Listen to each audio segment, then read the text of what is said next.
আলাইকুম ওয়া রাহমাতুল্লাহি ওয়া বারাকাতুহু। আসামি আব্দুল গফুর হাজির। দেখতেই আছেন মুই এখানে খাড়াই রয়েছে, আবার হাজির হাজির করতেছেন কি লেগে? Warder warder warder. আচ্ছা, আপনার নাম কি? আব্দুল গফুর চৌধুরী। আসামি দেখি তো চৌধুরী বংশের, বাহ খুব ভালো তো। আপনার বাবার নাম কি? মনে নেই স্যার। কেন মনে নাই কেন? ওই দিনের ঘটনার পরে আপনাদের পুলিশ আমার যে কোশ্চেন করছে, ইয়াতে কি আর বাবার নাম মনে রাখা যায়? আপনি বলেন স্যার। অবজেকশন ইউর অনার, সে মিথ্যা কথা বলছে, সে তার বাবার নাম বলতে পারছে না। আমার মনে হয় সে আসল খুনি। না না স্যার, আমি খুন করি নাই স্যার। না, আপনিই খুন করেছেন। না স্যার, আমি খুন করি নাই স্যার। আচ্ছা মহামান্য আদালত, আপনি যদি আমাকে অনুমতি দেন আমি তার কাছ থেকে কিছু তথ্য জানতে পারবো। Warder warder warder. আসামি আব্দুল গফুরের ব্যাপারে সকল তথ্য নেওয়ার জন্য তোমাকে অনুমতি দেওয়া হলো। আচ্ছা, আপনি কি আমার মক্কেলকে আগে থেকে চিনতেন? না স্যার, ওই দিনই প্রথম দেখছি। অবজেকশন ইউর অনার, সে আমার মক্কেলকে আগে থেকেই চিনতো, এই জন্য সে খুন করেছে। না স্যার, আমি তো খুন করি নাই। আচ্ছা, আপনি যখন আমার মক্কেলকে খুন করেছেন তখন দিন ছিল না রাত ছিল? আসলে বলতে কি স্যার, ওই দিন আকাশে প্রচন্ড মেঘ ছিল। অবজেকশন ইউর অনার, সে বারবার মিথ্যা কথা বলছে, আদালতের মহামূল্যবান সময় নষ্ট করছে। সে সঠিক তথ্য না দিয়ে আদালতকে বিভ্রান্ত করার চেষ্টা করছে। মহামান্য আদালত, আপনি বারবার খালি জজ সাহেবের ইনজেকশন দিতেছেন কেন? এটা তো ইনজেকশন না, এটা হলো অবজেকশন। ইনজেকশন আদালত, আমি সত্যি কথা কইতাছি। তোর মিয়া, আপনি বারবার কথার মধ্যে ফ্যাট লাগে। আরে আমারও তো ফ্যাস লাগে গেছে। অবজেকশন না ইনজেকশন, ইনজেকশন না অবজেকশন।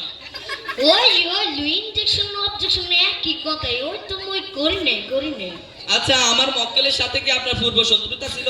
না না স্যার, যার জীবনে সহিয়ে দেই নাই তার লাগে আবার কি শত্রুতা? তাহলে খুন করলেন কেন?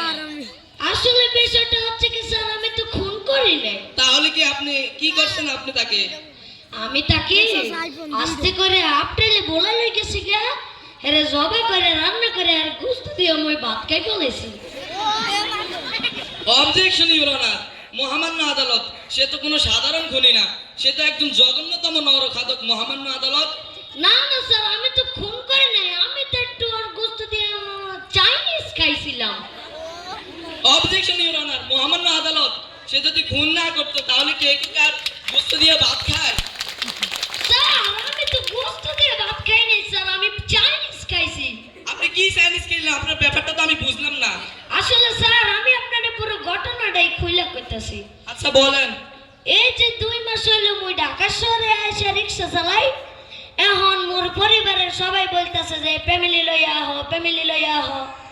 এখন মুই ফ্যামিলি লইয়া আসার পর মোর বউ ফুলা মাইয়া সবাই মিলে পরে ধরছে ঢাকা শহরে নতুন আইসি, এখন চাইনিজ খাবো। এখন মোর বউ কয় চাইনিজ খাবো, পোলাও কয় চাইনিজ খাবো, মোর মাইও কয় চাইনিজ খাবো। মই তো গরিব মানুষ, এসব চাইনিজ মাইনিজ কে জীবনে দেখছি ও কি মই চিনি? মই তো মুরগা লাভও চিনি না। এখন আর কি করার, আমি তো চিনি না। একদিন বিশ্ব রোড দিয়া রিক্সা চালাই যাইবার সময় দেখি যে রোডে কাজ চলতেছে, তো জ্যাম পড়ছে। আমি একবারে সুযোগ করে জিজ্ঞাসা করলাম, ভাই চাইনিজ কয় কি? আরে ওই জায়গার কন্ট্রাক্টর আবার ছিল যে চায়না দেশের মানুষ।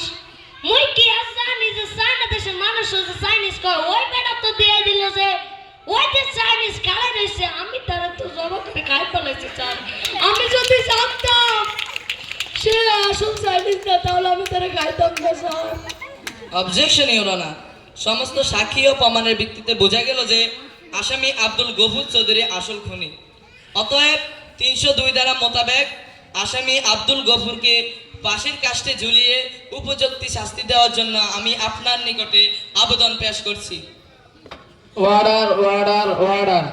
আসামি আব্দুল গফুরকে মানুষ খুন করে চাইনিজ খাওয়ার অপরাধে 302 ধারা মোতাবেক ফাঁসির কাস্টে ঝুলিয়ে মৃত্যুদণ্ড দেওয়া হলো। তোর চাইনিজ তোর জন্ম চাইনিজ খাবার হচ্ছে চল। স্যার, আমি তো খুন করি না স্যার, আমি চাইনিজ খাইছি স্যার, আমি চাইনিজ খাইছি স্যার। চল। অতএব